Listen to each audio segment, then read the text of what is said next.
Hi hello welcome to AK Delight. ಎಲ್ಲರಿಗೂ ನಮಸ್ಕಾರ. ನಾನು ನಿಮ್ಮ ಅಕ್ಷತಾ.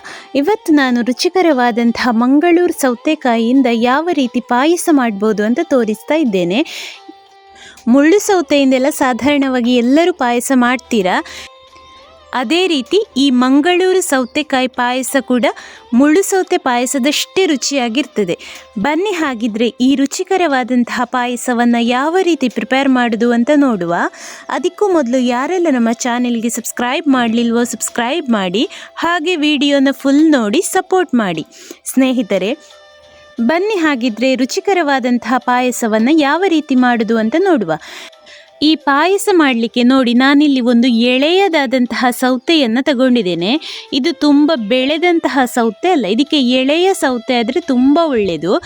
ಇನ್ನಿದನ್ನು ನೋಡಿ ಈ ರೀತಿ ಕಟ್ ಮಾಡಿ ಒಳಗಿನ ಬೀಜ ಹಾಗೆ ಹೊರಗಿನ ಸಿಪ್ಪೆಯನ್ನೆಲ್ಲ ತೆಗೆದು ಕ್ಲೀನ್ ಮಾಡಬೇಕು. ಫಸ್ಟಿಗೆ ನೋಡಿ ಈ ರೀತಿ ಬೀಜವನ್ನೆಲ್ಲ ತೆಗೆದು ಅದೇ ರೀತಿ ಹೊರಗಿನ ಸಿಪ್ಪೆಯನ್ನು ಕೂಡ ನೋಡಿ ನಾನು ಈ ರೀತಿ ಚಾಕುವಿನ ಸಹಾಯದಿಂದ ಕ್ಲೀನ್ ಮಾಡಿಕೊಳ್ತಾ ಇದ್ದೇನೆ.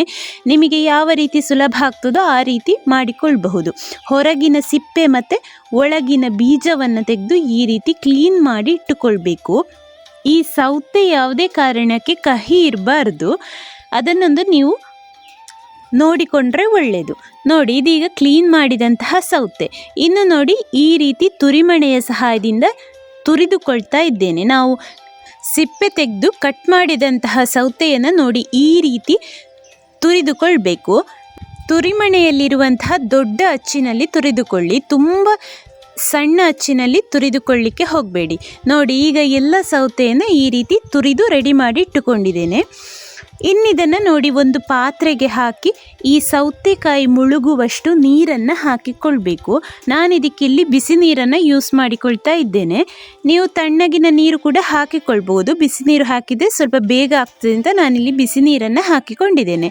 ಸೌತೆಕಾಯಿ ಎಷ್ಟು ಮುಳುಗ್ತದೋ ಅಷ್ಟು ಬಿಸಿ ನೀರನ್ನು ಹಾಕಿ ಇದನ್ನು ನಾನು ಸ್ಟವ್ ಮೇಲೆ ಕುದಿಲಿಕ್ಕೆ ಇಟ್ಟುಕೊಳ್ತಾ ಇದ್ದೇನೆ.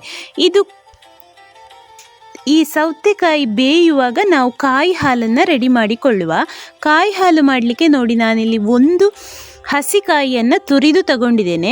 ಇನ್ನಿದನ್ನು ಈ ರೀತಿ ಮಿಕ್ಸಿ ಜಾರಿಗೆ ಹಾಕಿ ಸ್ವಲ್ಪ ನೀರು ಹಾಕಿಕೊಂಡು ಆದಷ್ಟು ಸಾಧಾರಣ ನುಣ್ಣಗೆ ರುಬ್ಬಿಕೊಂಡು ಕಾಯಿ ಹಾಲನ್ನು ತೆಗೆದುಕೊಂಡ್ರಾಯಿತು. ಇನ್ನಿದಕ್ಕೆ ಒಂದು ಲೋಟ ಆಗುವಷ್ಟು ನೀರನ್ನು ಹಾಕಿ ರುಬ್ಬಿಕೊಳ್ಬೇಕು. ನೋಡಿ ಇದೀಗ ನೀರು ಹಾಕಿ ನಾನಿದನ್ನು ಇನ್ನು ಮಿಕ್ಸಿ ಜಾರಿನಲ್ಲಿ ರುಬ್ಬಿಕೊಳ್ತಾ ಇದ್ದೇನೆ. ಇನ್ನು ಒಂದು ಪಾತ್ರೆಯ ಮೇಲೆ ಒಂದು ಕಾಟನ್ ಬಟ್ಟೆ ಹಾಕಿ ಕಾಯಿ ಹಾಲನ್ನು ಸೋಸಿಕೊಳ್ಬೇಕು. ನಾವು ರುಬ್ಬಿದಂತಹ ಕಾಯಿಯನ್ನು ಈ ರೀತಿ ಕಾಟನ್ ಬಟ್ಟೆಗೆ ಹಾಕಿ ಚೆನ್ನಾಗಿ ಕಾಯಿ ಹಾಲನ್ನು ತೆಗೆದ್ರಾಯಿತು. ನೋಡಿ ಇದೀಗ ಗಟ್ಟಿ ಕಾಯಿ ಹಾಲು. ಇನ್ನು ಪುನಃ ಸ್ವಲ್ಪ ತೆಳು ಕಾಯಿ ಹಾಲನ್ನು ಕೂಡ ತೆಗೆದಿಟ್ಟುಕೊಂಡ್ರಾಯಿತು. ಇದೇ ಕಾಯಿಗೆ ಸ್ವಲ್ಪ ನೀರು ಹಾಕಿ ಮಿಕ್ಸಿ ಜಾರೆಲ್ಲ ತೊಳೆದಂತಹ ನೀರನ್ನು ಇದೇ ಕಾಟನ್ ಬಟ್ಟೆಗೆ ಹಾಕಿ ನೋಡಿ ಈ ರೀತಿ 2 ಕಾಯಿ ಹಾಲನ್ನು ರೆಡಿ ಮಾಡಿ ಇಟ್ಟುಕೊಂಡಿದ್ದೇನೆ. ಈಗ ನಾವು ಸ್ಟವ್ ಮೇಲೆ ಇಟ್ಟಂತಹ ತುರಿದಂತಹ ಸೌತೆಕಾಯಿ ನೋಡಿ ಇದೀಗ ಬೇಯ್ತಾ ಇದೆ. ನೀರೆಲ್ಲ ಸ್ವಲ್ಪ ಆವಿಯಾಗಿದೆ. ಇನ್ನು ನೋಡಿ ಒಂದು ಸ್ವಲ್ಪ ತೆಗೆದು ನಾನಿದು ಬೆಂದಿದ ಅಂತ ನೋಡ್ತಾ ಇದ್ದೇನೆ. ನಿಮಗೆ ಅಂದಾಜಿಗೋಸ್ಕರ ನಾನಿದನ್ನು ತೋರಿಸ್ತಾ ಇದ್ದೇನೆ. ನೋಡಿ ಇದೀಗ ಈ ರೀತಿ ಪ್ರೆಸ್ ಮಾಡುವಾಗ ಕಟ್ ಆಗ್ತದೆ. ಇನ್ನೊಂದು 5 ನಿಮಿಷ ಇದು ಬೇಯಬೇಕು. ನಾನಿದನ್ನು ಇನ್ನು ಪುನಃ ಒಂದು 5 ನಿಮಿಷ ಬೇಯಿಸಿಕೊಳ್ತಾ ಇದ್ದೇನೆ.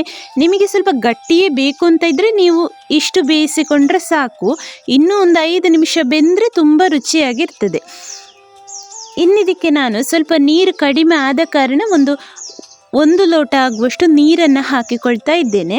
ಹಾಕಿ ಪುನಃ ಒಂದು 5 ನಿಮಿಷ ಬೇಯಿಸಿಕೊಳ್ತಾ ಇದ್ದೇನೆ. ಈ ರೀತಿ ಮುಚ್ಚಿಟ್ಟು ಬೇಯಿಸಿಕೊಳ್ತಾ ಇದ್ದೇನೆ. ಇದು ಈಗ ಆಗಿದೆ ನೋಡಿ. ಇದು ಇಷ್ಟಾದರೆ ಸಾಕು, ತುಂಬ ಮೆತ್ತಗೆ ಆಗಿದೆ. ಇಷ್ಟ ಆದರೆ ಸಾಕು.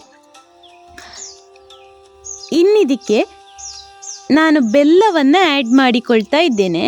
ತುರಿದಂತಹ ಬೆಲ್ಲ. ಇದರಲ್ಲಿ ನೋಡಿ 3 ಅಚ್ಚು ಬೆಲ್ಲದಷ್ಟನ್ನು ನಾನು ತುರಿದು ಹಾಕಿಕೊಂಡಿದ್ದೇನೆ. ಸಾಧಾರಣವಾಗಿ 1 ಕಪ್ ಆಗುವಷ್ಟು ಬೆಲ್ಲವನ್ನು ಇದಕ್ಕೆ ಹಾಕಿಕೊಂಡಿದ್ದೇನೆ. ಇನ್ನಿದು ಒಂದು ಕುದಿ ಬಂದು ಬೆಲ್ಲ ಎಲ್ಲ ಚೆನ್ನಾಗಿ ಕರಗಬೇಕು. ಅಲ್ಲಿವರೆಗೆ ಇದನ್ನು ಕುದಿಸಿಕೊಳ್ಳಿ. ನೋಡಿ ಇದೀಗ ಬೆಲ್ಲ ಕರಗ್ತಾ ಬಂತು. ನಿಮಗೆ ಸಿಹಿ ಜಾಸ್ತಿ ಬೇಕು ಅಂತಾದರೆ ನೀವಿನ್ನೂ ಸ್ವಲ್ಪ ಸಿಹಿಯನ್ನು ಆ್ಯಡ್ ಮಾಡಿಕೊಳ್ಬಹುದು, ಅಥವಾ ಕಮ್ಮಿ ಇಷ್ಟಪಡೋರು ಕಮ್ಮಿ ಹಾಕಿಕೊಳ್ಬೋದು.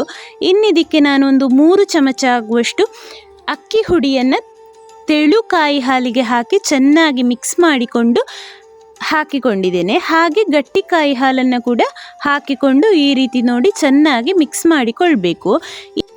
ಇಲ್ಲಿ ಅಕ್ಕಿ ಹುಡಿ ಆ್ಯಡ್ ಮಾಡೋದ್ರಿಂದ ಪಾಯಸ ತುಂಬ ತೆಳುವಾಗುವುದಿಲ್ಲ, ಹಾಗಾಗಿ ಸ್ವಲ್ಪ ಅಕ್ಕಿ ಹಿಟ್ಟನ್ನು ಆ್ಯಡ್ ಮಾಡಿಕೊಂಡಿದ್ದೇನೆ. ನೀವು ಬೇಕಿದ್ರೆ ಕಾರ್ನ್ಫ್ಲೋರ್ ಕೂಡ ಆ್ಯಡ್ ಮಾಡಿಕೊಳ್ಬಹುದು. ಹಾಗೆ ಇದಕ್ಕೆ 1/4 ಚಮಚ ಆಗುವಷ್ಟು ಹುಡಿ ಉಪ್ಪನ್ನು ಆ್ಯಡ್ ಮಾಡಿಕೊಂಡಿದ್ದೇನೆ. ಅಷ್ಟು ಆ್ಯಡ್ ಮಾಡಿ ಒಂದ್ಸಲ ಚೆನ್ನಾಗಿ ಮಿಕ್ಸ್ ಮಾಡಿಕೊಳ್ಬೇಕು. ನೋಡಿ, ಇದೀಗ ಕುದಿ ಬರಲಿಕ್ಕೆ ಸ್ಟಾರ್ಟ್ ಆಯಿತು. ಇನ್ನಿದಕ್ಕೆ 1 ಚಮಚ ಆಗುವಷ್ಟು ಏಲಕ್ಕಿ ಹುಡಿಯನ್ನು ಹಾಕಿ ಪುನಃ ಒಂದ್ಸಲ ಚೆನ್ನಾಗಿ ಮಿಕ್ಸ್ ಮಾಡಿ ಒಂದು ಕುದಿ ಬಂದರೆ ನಮಗೆ ರುಚಿಕರವಾದಂತಹ ಮಂಗಳೂರು ಸೌತೆ ಪಾಯಸ ರೆಡಿಯಾದ ಹಾಗೆ. ನೋಡಿ, ನಮ್ಮ ಪಾಯಸ ನೋಡಿ ಈಗ ಕನ್ಸಿಸ್ಟೆನ್ಸಿ ಸರಿಯಾಗಿದೆ. ಇನ್ನು ಸ್ವಲ್ಪ ತಣ್ಣಗಾದ ಮೇಲೆ ನೋಡಿ ರುಚಿಕರವಾದಂತಹ ಮಂಗಳೂರು ಸೌತೆ ಪಾಯಸ ರೆಡಿಯಾಯಿತು.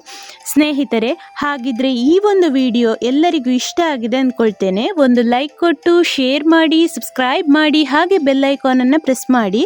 ಮುಂದಿನ ವಿಡಿಯೋದೊಂದಿಗೆ ಸಿಗೋಣ. Thank you.